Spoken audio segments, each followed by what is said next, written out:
todos los hijos a la casa de mi hermana en Paraná, provincia de Entre Ríos, en Argentina. Otro año nos fuimos allí, nos encontramos los 4 hermanos, somos 3 varones y una niñita, una hermanita, ella es la menor. En la casa de ella nos encontramos, está casada con hijos ella. Así que ahí nos encontramos los 4 hijos. Papá quería vernos.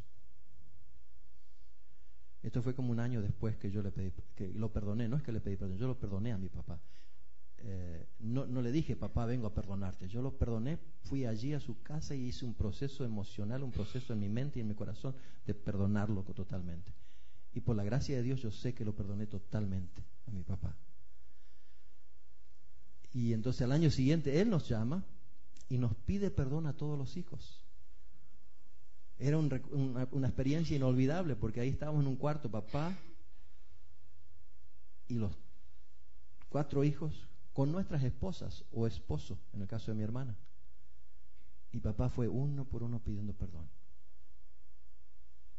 Lloramos mucho, nos abrazamos mucho. Fue una experiencia inolvidable. La que no podía perdonar a mi papá era mi mamá. Mi mamá tenía mucho dolor en su corazón, mucha crítica para mi papá. La vida de mi mamá fue arruinada en gran medida porque no podía perdonar a mi papá. La identidad de mi mamá estaba conectada a hacer a mi papá el hombre más horrible del mundo. Cuando éramos más chicos nosotros, mamá siempre estaba quejándose de papá. Tu padre esto, y tu padre aquello, y tu padre hizo esto, y tu padre hizo lo otro. Una cosa tras otra. Cuando crecimos, nos pusimos adultos, los 4 hijos le dijimos a mamá, mamá, no puedes hablar más mal de papá en nuestra casa. Entonces, ¿qué iba a hacer ella? Ella tenía que decir algo en contra de mi papá. No le permitíamos hacerlo en nuestra casa, así que ella empezó a visitar a todos los vecinos y a hablarle de lo peor que había sido mi papá. Pero los vecinos se cansaron. También le dijeron que no hable mal de mi papá. Entonces buscó vecinos más lejos. Y siempre les hablaba a la gente lo horrible que había sido mi papá. Y mi mamá no era feliz. Hasta que mi esposa, guiada por el Espíritu Santo, le enseñó a mi mamá cómo perdonar a mi papá. Y mamá pudo perdonar a mi papá. Desgraciadamente tenía casi 80 años. Pero los últimos 11 o 12 años de mi mamá fueron muy felices, porque ella había perdonado a mi papá.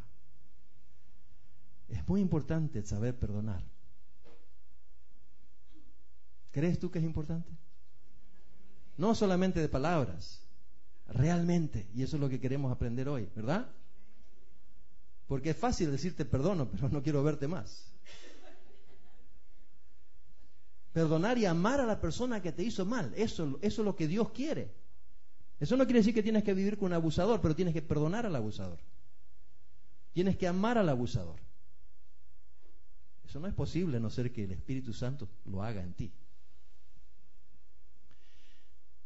El problema es que nosotros no vemos los traumas. ¿Tú ves los traumas? Difícilmente. Generalmente no tenemos conexión entre el trauma y los problemas que tenemos hoy.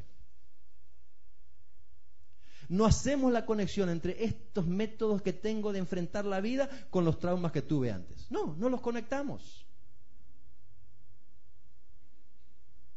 Entonces lo que tenemos que hacer es identificar los síntomas que tenemos hoy para saber si ha habido trauma en el pasado. ¿Qué palabra dije? Síntomas. Síntomas. ¿Qué son los síntomas? Es lo que ves. ¿Cuáles son los síntomas de la gripe? Síntomas de la gripe, dígamelo. Dolor de cabeza, fiebre, dolor de garganta, músculos, ¿no es cierto? Malestar general, uno se siente cansado, fiebre, ok, todo eso. Esos son los síntomas. ¿Tú ves los síntomas? Sí, los sientes, los palpas, son bien reales. Te pregunto, ¿tú ves el microbio de la gripe? No, el microbio no lo ves. En nuestra vida no vamos a ver el trauma. Vemos los síntomas. Nos cuesta identificar el trauma, pero si vemos muchos síntomas, podemos saber que allá está el trauma y tenemos que buscarlo y tenemos que perdonar. esa experiencia, ese dolor, esa persona que nos causó este trauma. Especialmente personas, porque si el trauma fue un accidente físico que no tiene relación con ninguna persona, es diferente. No, por ejemplo, si tú tienes un problema con la silla y te caes y te quiebras un brazo, no vas a estar perdonando a la silla.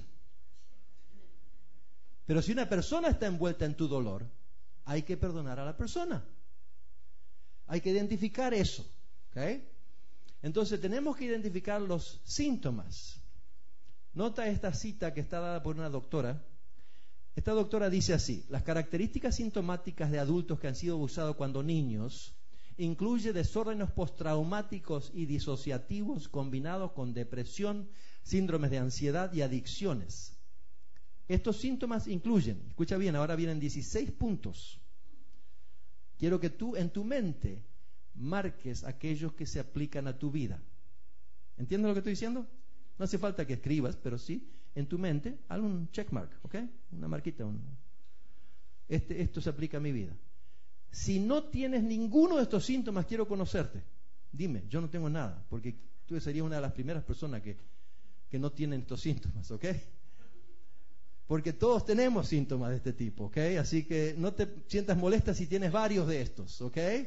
Si hay muchos de estos, es muy probable porque has tenido traumas en tu vida. Y eso te va a ayudar a buscarlos, identificarlos luego. Ok, aquí está la lista. Depresión persistente. Personas que les cuesta enfrentar el día. Siempre están medio para atrás, para abajo. Ay, qué difícil que es. Nadie me entiende. Nadie me apoya. Ay, qué cosa, qué problema. Otro día más. Señor, ayúdame, por favor. Depresión persistente. No estamos hablando de un día o dos en el año o en el mes, ¿viste? Estamos hablando de eso casi todos los días, lo mismo. Depresión persistente. Ansiedad. Ansiedad es un temor que no tiene razón específica. ¿Ok? Es algo que está ahí adentro y que y uno no sabe ni por qué siente esto. ¿Ok? Ansiedad. Pánico. ¿Saben lo que es un pánico? Temor exagerado. Uno no puede hacer ciertas cosas por este temor exagerado. Algunas personas tienen pánico en la freeway, en la ruta. No van a manejar porque sienten ese pánico, que puede haber un accidente, se sienten que no pueden enfrentar ciertas cosas, así como eso muchas otras cosas. Fobias, ya saben lo que son esas cosas. Enojo e ira. Hay personas que están enojados todo el tiempo y ni saben por qué están enojados. Eso sería un problema, ¿no es cierto? Baja estima propia.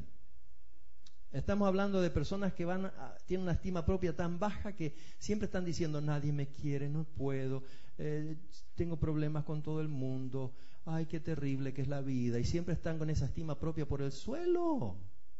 No tienen ese sentido de dignidad personal, de valor propio. ¿Ok? Están por allá en el suelo, siempre hay que estar levantándole, que siempre es como una rueda que tiene ¿cómo le dicen? Que tienen, viste, que le inflan y el aire se va por el costado. Siempre hay que estar inflándola. ¿Ok? Vergüenza patológica. Todo el mundo tiene un poco de vergüenza, pero no estoy hablando de eso normal. Todos tenemos situaciones donde hay un poquito de vergüenza. Estoy hablando de personas que están paralizados para hacer cualquier cosa. ¿Por qué? Porque tiene una vergüenza interior. Hay algo acá adentro que les impide expresarse, participar, ser parte de. Dolores psicosomáticos. ¿Qué son dolores psicosomáticos? Son dolores reales. Te duele la espalda, te duele el cuerpo, te duele el estómago, te duelen las piernas, alguna cosa que bien, dolores físicos reales. Y tú vas al médico diciendo: Señor, ay, doctor, yo me siento tan mal, tengo este problema. El doctor dice: oh, no te preocupes, vamos a hacer un análisis. Y te manda a hacer análisis, ¿ok? Y tú te haces, digamos, 5 o 6 análisis completos de todas cosas. Y a la semana siguiente vas a ver al doctor para ver los resultados y el doctor te mira con una sonrisa y te dice: usted no tiene nada, todo salió negativo. Y tu dolor es real. Esos son dolores psicosomáticos, están conectados a la psiquis, son reales, pero no hay causa física. ¿Ok? Pensamiento y conducta autodestructiva. ¿Conocen gente que busca hacer cosas que son autodestructivas? Hay todos niveles. En este caso hay muchos niveles de conducta autodestructiva. Hay cosas muy sencillas. Uno hace algunas tonterías y, en fin, no se preocupa porque salgan mal las cosas. Hay otras personas que saben